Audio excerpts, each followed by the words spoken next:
तर रामराम शेतकरी मित्रांनो, मी सध्या आलेला आहे सोनखेड पांढरी येथील प्रगतशील शेतकरी विजय सुरेन साहेब यांच्या हळदीच्या प्लॉटमध्ये की त्यांचं हळदीचं दुसरं वर्ष आहे आणि गेल्या वर्षी यांना किती झाली गेल्या वर्षी 30 क्विंटल झाली 1 एकरचं बेणं ठेवून आणि यावर्षी किती होईल तुमचा अंदाज?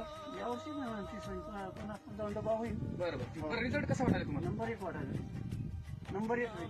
खर्च किती झाला तुमचा हळदीला? 9,000 रुपये. तर बघू शकता शेतकरी मित्रांनो, फक्त 9,000 मध्येच आपला खर्च आहे आणि तुमच्या भावाची केमिकल वरची हळद होती तुमच्या साईडला. हो. तर त्यांचा खर्च किती झाला आणि त्यांना किती तिला 16 डबडी निघाली. गेलं काहीच नाही. बरं तर तिने 50,000 रुपये खर्च केला. बरं खर्चाच्या मनानं तुम्हाला कसं चांगलं वाटायला? आणि नंबर 1 आपल्या गेल्या वर्षीपासून नंबर 1 पुढच्या वर्षी तुमचं नियोजन किती एकरचं आहे? आपलं 16 एकरचं 1.5 एकरचं येईल. ठीक आहे. तर रामराम शेतकरी मित्रांनो, पाहू शकता आपले त्रिमाजी कृषी केंद्राचे रिझल्ट शेतकरी समोरच आहे आणि त्यांचा केमिकलचा सुद्धा त्यांच्या भावाचं ते सांगायचे किंवा अशा पद्धतीने त्यांचा खर्च झाला आणि 16च काहीतरी डबडी निघायचे एकरामध्ये. तर रामराम.